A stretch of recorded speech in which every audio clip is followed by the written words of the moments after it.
to Black Liberty Podcast. I appreciate everybody tuning in. And if this is your first time listening to the podcast, hit the subscribe button down below. Leave a comment. Let me know what you think. So, today's topic is, whose responsibility is it to fix the Black community?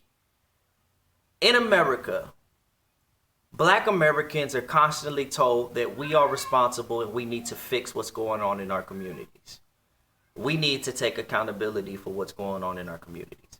And see, this is a special topic for me because this is something that me and my auntie was discussing the other day, and she said some things that really touched me, and it's really hit me, hard.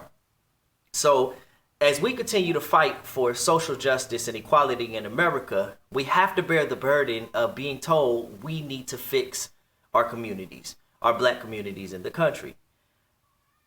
And the power structure that controls America continuously try to push the blame on Black Americans.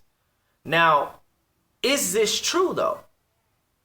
After 400 years of having what we built destroyed, after 400 years of having what we built flooded underwater and erased from history, are we still responsible for what goes on in our communities? Is it still our responsibility to get rid of crime and get rid of drugs and get rid of the things that go on that are destroying? Is it our responsibility to stop fighting each other? Like, again, this is a special podcast. Now, one of the things that she said that really stuck with me is she said, Zay, I'm tired of seeing us killing each other. She said, I'm tired of seeing babies kill each other over the pettiest things.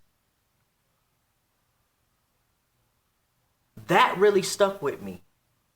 It really touched me because I'm usually the one that I have all the statistics. I do my research. I look up everything. I read about everything before I even talk about it. But it's just though hearing those words, I had to kind of recollect myself and really rethink some things through. Why do we kill each other like we do? Why do we fight each other like we do? With all the enemies that we have in this country, why do we continue to destroy each other? Now, I'm a firm believer in always trying to get an understanding of why things are the way that they are. Things don't just happen to be happening. There's always a root cause to why they are the way that they are. Now, even with that being said, us as Black people in this country, yes, we must take responsibility and take accountability for the things that are going on in our community. But in order to take accountability, you must understand why Black communities are the way that they are. We're talking about 400 years of generational trauma. We're talking 400 years of generational pain. And it's not something that we decided to just do to each other. It's been a process by the power structure in this country. And we know what kind of power structure we're talking about. When you look throughout history and you see all the Black communities that we built, look at what happened to those communities. Out of anger and hatred, because those communities were thriving under Black control, the white supremacist power structure in the country went in and destroyed those towns. And it's coming out more and more about the Black towns in America that have been flooded underwater and erased from history. And it's now being exposed. And these are just a few of the things that have led up to the black communities being the way that they are today. Like I said, I agree. There are a lot of things in the black community that we as a people must take accountability for. But things will never change because until we begin to stand up as a whole and destroy the power structure that put blacks in these communities in the first place. We don't have the power to control what's going on. We can make the choice to say, I'm not going to do this. We can make the choice to say, I refuse to allow myself to become a statistic. And there are many of us who do. Where I come from, I made the choice to no longer want to live in poverty. But we must understand that even though I made the choice, there are many in the black communities who are denied the education and the resources to be able to even know that they have a choice. Many of us are born in places and in areas where we don't have the option to even say, I need to get out of here. Lack of resources, lack of education. When you grow up and you experience nothing but trauma after trauma after trauma on top of the power structure in America, increasing the trauma generation after generation after generation after generation, you are born with PTSD. You are born with trauma. You are born into a system that automatically labels you an animal. So from birth, you believe that you're an animal. You're treated like you're an animal. So then as you grow, this becomes the reality for you. When you look at the education system, when you look at what's being taught in school, and this is why they don't want to teach critical race theory, when you look at what's being taught in school, look at the history book. It's being taught that European society is superior to blacks. They had all the knowledge. But the truth of the matter is, Africans gave them astrology. We gave the world mathematics. We gave the world science. We gave the world religion, spirituality, agriculture, architecture. But then as a black child in America, when I go into a school and I open up a history book and all I see about myself is that I was illiterate and living like an animal, I am going to reciprocate that same image that is being taught to me. But like I said, though, don't get me wrong. We have to take responsibility for what we're doing to each other. We have to. We all have to get on the same page, but we all must understand that there is a starting point to why we are the way that we are. So back in slavery, what they used to do what was called, you had buck breaking, which is basically because the African man was revered when it came to his wife and his children. He was the head. He was who they respected. So they did buck breaking. Buck breaking basically is they would degrade him. They would, a lot of times they would rape him in front of his wife and his children. So they no longer see him as masculine. They no longer see him as the head, someone who could protect. Then they would take the light-skinned slaves, put them in the house, dress them up a lot nicer, give them places to sleep, warm place to sleep, and they would put the darker skinned slaves in the field and make them work twice as much. Now, this does not mean that the slaves inside the house had it any better, because they were closer to the masters and the mistresses and stuff like that. So they were constantly and brutally raped on a daily.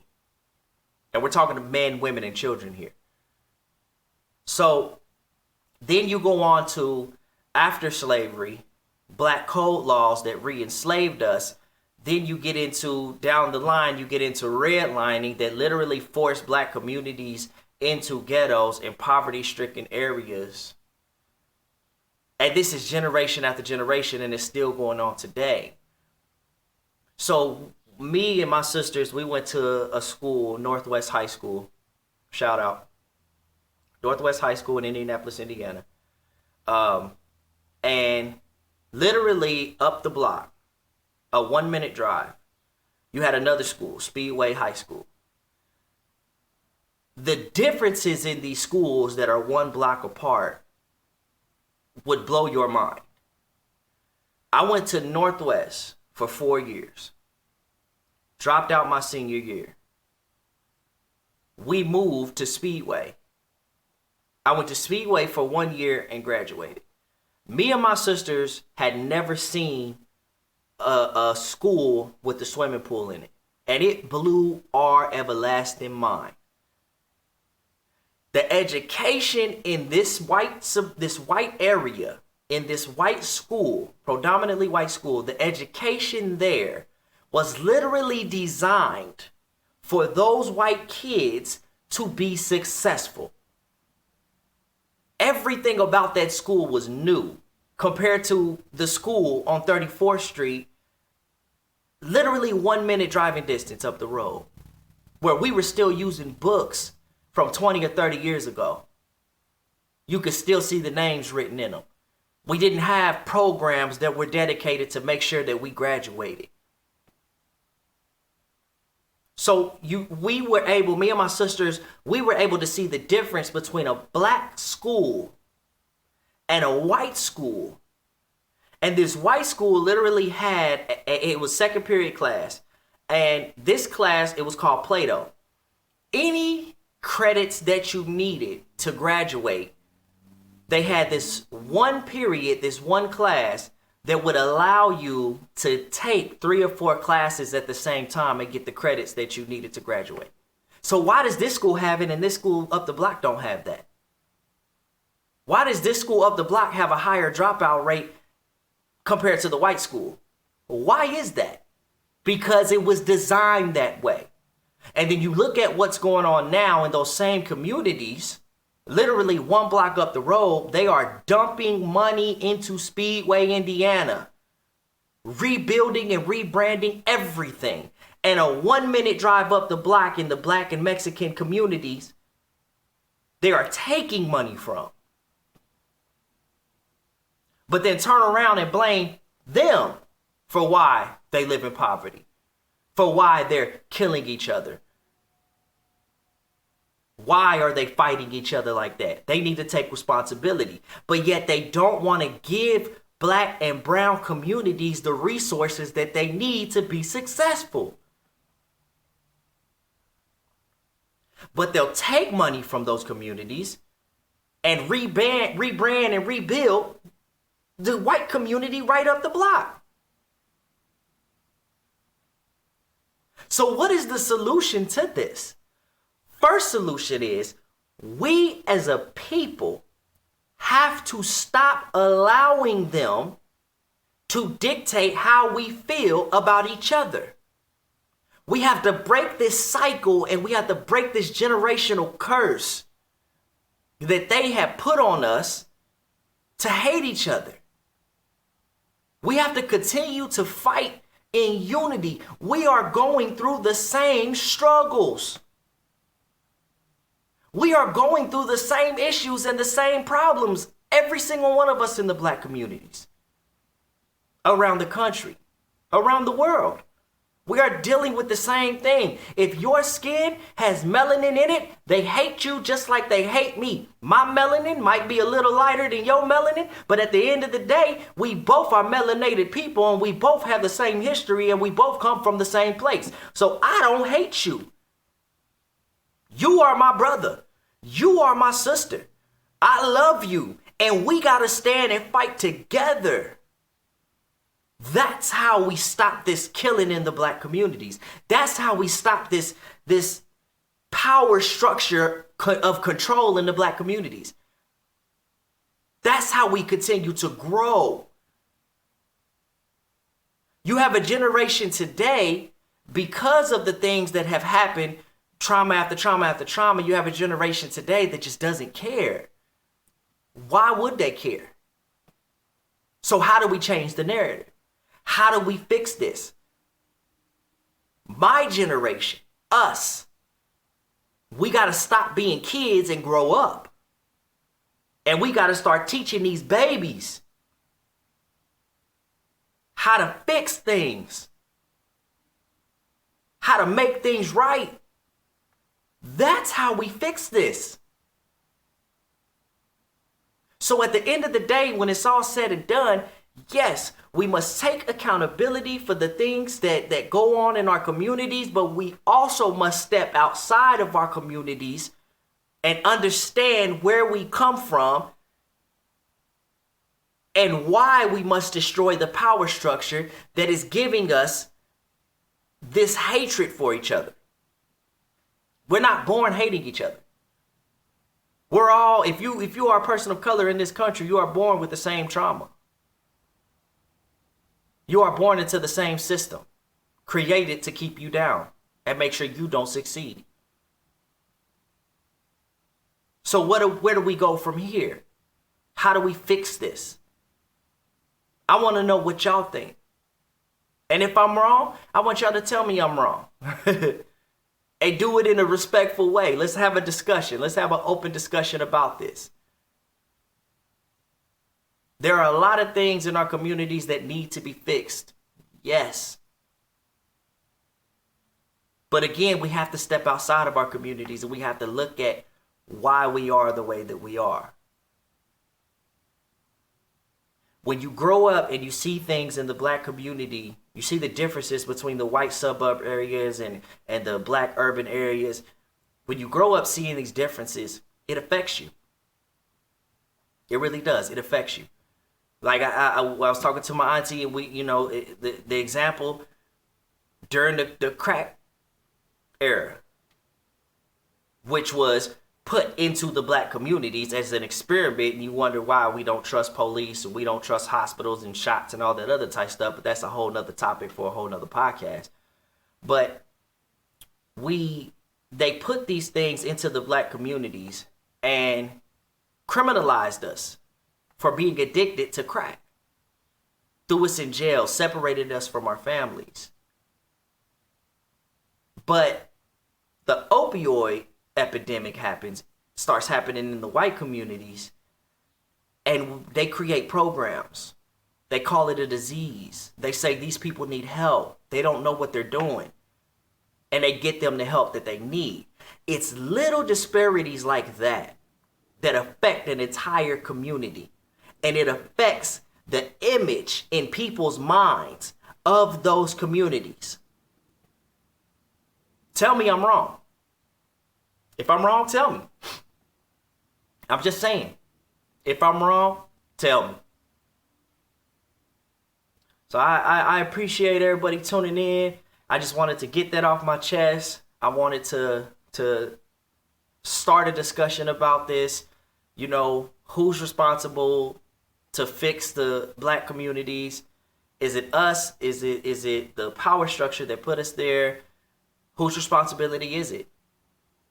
And how do we fix it? What do we do to fix it? Y'all leave y'all comments, in the comment section below. Don't forget to hit the subscribe button. I love each and every one of you, no matter what race you are. Let's make that clear. I love everybody. For those of you who want to continue to push that my podcast is racist, it's definitely not. I'm trying to bring to light the injustices. I'm trying to bring the truth about what's going on in this country, and I don't plan on sugarcoating it for nothing. Period. You know what I mean? So at the end of the day, I love everybody. I hope everybody stays blessed. Y'all stay safe out there. Stay safe out there. Let's come together in unity. Let's come together as a people. Let's fight and destroy the structure that we have today that is continuously trying to erase us from history. So again, I love everybody. Y'all continue to be blessed. Y'all continue to stay safe.